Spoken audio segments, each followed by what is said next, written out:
அருமை தமிழர்களே, சிவகுமாரின் அன்பான வணக்கங்கள்.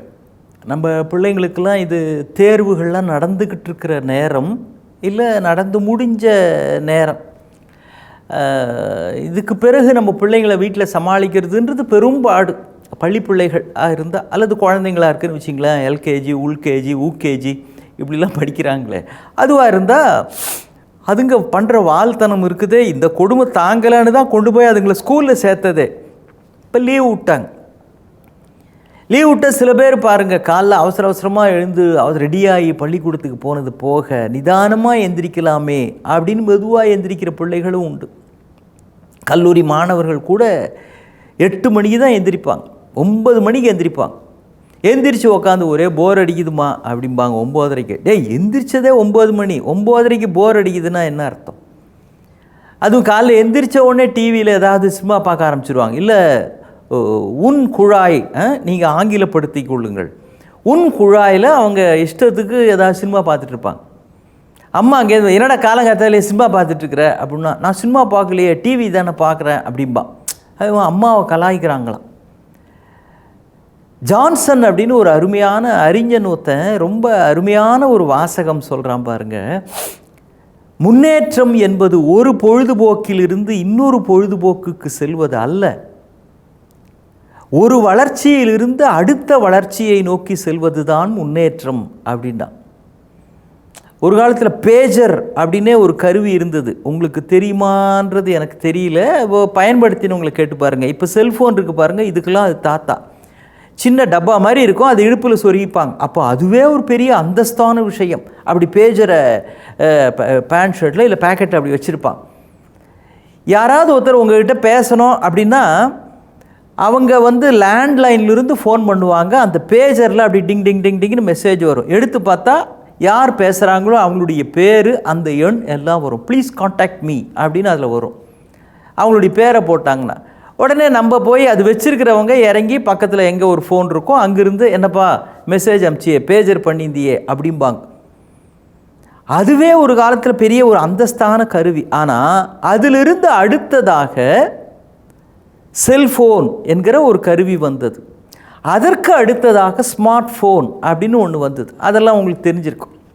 இப்போ பாருங்கள், இந்த ஸ்மார்ட் ஃபோன் ஒன்று வந்த பிறகு தான் பேசும் கருவியாக இருந்தது பொழுதுபோக்கு கருவியாக வளர்ச்சி பெற்று விட்டது. வளர்ச்சின்னு நான் சொல்கிறேன், அது வளர்ச்சி தானா அல்லது வெறும் பொழுதுபோக்குக்காகவே இன்றைக்கி நாள் முழுக்க அதிலேயே ஊறி துளையமாடுவதும்பாங்களே, அதிலேயே இருக்கிறோமா அப்படிங்கிறத அவங்க இஷ்டத்துக்கு விட்டுடுறேன். 24 மணி நேரமும் அதை பார்த்து போதும் அப்படின்னு கீழே வச்சாங்கன்னா போதும்னு வச்சுட்டாங்கன்னு அர்த்தம் இல்லை, அதில் சார்ஜ் தீர்ந்து போச்சுன்னு அர்த்தம். அதனால தான் அதை கீழே வச்சாங்க. அந்த அளவுக்கு அதில் பார்த்துட்ருக்குறாங்க. இப்போ வளர்ச்சியா இது முன்னேற்றமா அப்படின்னா, ஒரு பொழுதுபோக்கிலிருந்து இன்னொரு பொழுதுபோக்குக்கு போவதல்ல முன்னேற்றம், ஒரு வளர்ச்சியிலிருந்து இன்னொரு வளர்ச்சியை நோக்கி செல்ல வேண்டும். அப்படி செய்கிறோமா? கொஞ்சம் யோசிப்போம். சார்லி சாப்ளின் ஒரு பிரபலமான நகைச்சுவை நடிகர், உங்களுக்கு தெரியும். ஆங்கில படங்கள்லாம், அதுவும் ஊமை படங்கள் இருந்த காலத்தில் நடித்தவர்.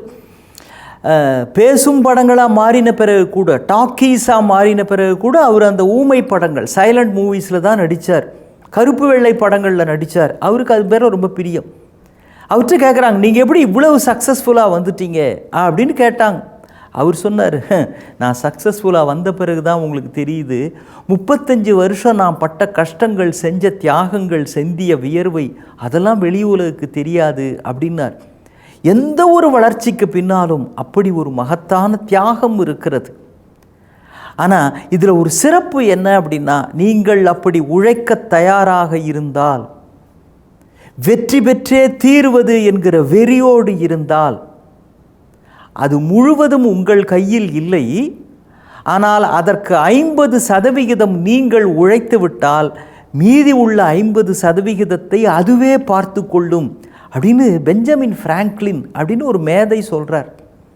இது என்னங்க ஏதோ ஜோசிய மாதிரி இருக்குல்ல. ஒரு காரியத்தை சிறப்பாக செய்கிறது மட்டும்தான் நம்ம கையில் இருக்குது, ஆனால் அது சக்ஸஸ்ஃபுல்லாக வருதுன்றது நம்ம கையில் இருக்கா? சரி, எத்தனை திரைப்படங்கள் எடுக்கிறாங்க, உசுரை கொடுத்துக்கிட்டு எடுக்கிறாங்க, ஆனால் அது வெற்றி அடையுமா? அடையும்ன்ற நம்பிக்கையில் எடுக்கிறாங்க. 100 கோடி 150 கோடி 200 கோடி முதலீடு செய்து மிகப்பெரிய நடிகர்களை எல்லாம் போட்டு திரைப்படங்கள் உலகம் முழுக்க எடுக்கிறாங்க. ஆனால் எந்த நம்பிக்கையில் எடுக்கிறாங்க அப்படின்னா அது பெரும்பாலும் வெற்றியும் அடைகிறது. என்ன காரணம் தெரியுங்களா? அதற்கான உழைப்பு, அர்ப்பணிப்பு, முயற்சி, அதை ஒழுங்காக செஞ்சிட்டா வெற்றி அடைவதற்கு மினிமம் கேரண்டியாக அது அமைந்து விடுகிறது. நாங்கள் இப்போ இங்கிருந்து கோயம்புத்தூர் போகணும் அப்படின்னு வைங்களேன், ட்ரெயினில் போகணும் அப்படின்னா ரயில்வே ஸ்டேஷனில் போய் நின்றுக்கிட்டு, அண்ணே கோயம்புத்தூர் ட்ரெயின் எப்போண்ணே வரும் அப்படின்னு, அது ஒரு 6 மணிக்கு வரும். என்ன இப்போ தானே மத்தியானம் 1 மணி ஆகுது, 6 மணிக்கு வருங்களா, சரிங்க அப்படின்னு அங்கேயே உட்காந்துருக்கிறது. ட்ரெயின் வரும், எந்த கம்பார்ட்மெண்ட் தெரியாமல் ஏதோ ஒன்றில் ஏறுறது, யோ இது நான் ரிசர்வ் பண்ணியிருக்கேன் இறங்கியாம்பாங்க. அப்படிங்களா தெரியலீங்களே அப்படின்ட்டு இன்னொரு கம்பார்ட்மெண்ட்டு போகிறது, அங்கே ஏற்கனவே எல்லாரும் எல்லா சீட்லேயும் உட்காந்துருப்பாங்க. இப்படியா போகிறது? இது அல்ல கோவைக்கு செல்லுகிற முறை. அது மாதிரி முயற்சி பண்ணி தட்டு மாதிரி போகிறதுன்றது வேற. ஆனால் ஒரு இலக்கை அடைய வேண்டும் அப்படின்னா என்னைக்கு, எத்தனை மணிக்கு, எந்த ட்ரெயின், நம்ம முன்பதிவு நாமளே போய் செய்கிறோமா இல்லை அதுக்குன்னு இருக்கிற முகவர்கள் மூலமாக செய்கிறோமா, அதுக்கு நம்ம ப்ரூஃப், இப்போல்லாம் வழியில் ஆதார் கார்டு எடுத்துக்கணும், ஐடி கார்டு கேட்பாங்க. நீங்கள் ரிசர்வ் கம்பார்ட்மெண்ட்டில் ஏற்றிங்கன்னா எதை எடுத்துக்க போகிறோம், பேன் கார்டு எடுத்துக்க போகிறோமா, ஆதார் கார்டு எடுத்துக்க போகிறோமா, எதை எடுத்துக்கணும், எத்தனை மணிக்கு புறப்பட்டு சென்ட்ரலுக்கு போகணும், இது எல்லாவற்றையும் நீங்கள் முன்கூட்டியே திட்டமிட்டு சிறப்பாக செய்து விட்டீர்கள் என்றால் நீங்கள் கோவைக்கு போவது 50% அல்ல 100% உறுதியாகி விடுகிறது. நீங்கள் செய்ய வேண்டியதெல்லாம் பர்ஃபெக்டாக பண்ணிட்டீங்கன்னா உங்களுக்கு வந்து சேர வேண்டியதும் குறைந்தபட்சம் உறுதியாகி விடுகிறது. இதைத்தான் பெஞ்சமின் பிராங்க்லின், சாமுவேல் ஜான்சன், இதைத்தான் சார்லி சாப்ளின் சொல்லுகிறார்கள். பல்லாண்டு கால உழைப்பு அப்பொழுது கடினமாக இருக்கும், ஆனால் உங்களுக்கான வெற்றி உங்களை நோக்கி வந்து கொண்டே இருக்கிறது என்பதற்கான உத்தரவாதமும் அதுதான். எப்படிங்க அப்படின்னு கேட்குறீங்களா? அப்படி தாங்க, உழைத்து பாருங்கள். உங்கள் வெற்றிக்கு உத்தரவாதத்தை உங்கள் உழைப்பு தருவதை போல் வேறு எதுவும் தராது. மீண்டும் சந்திப்போம். வணக்கம்.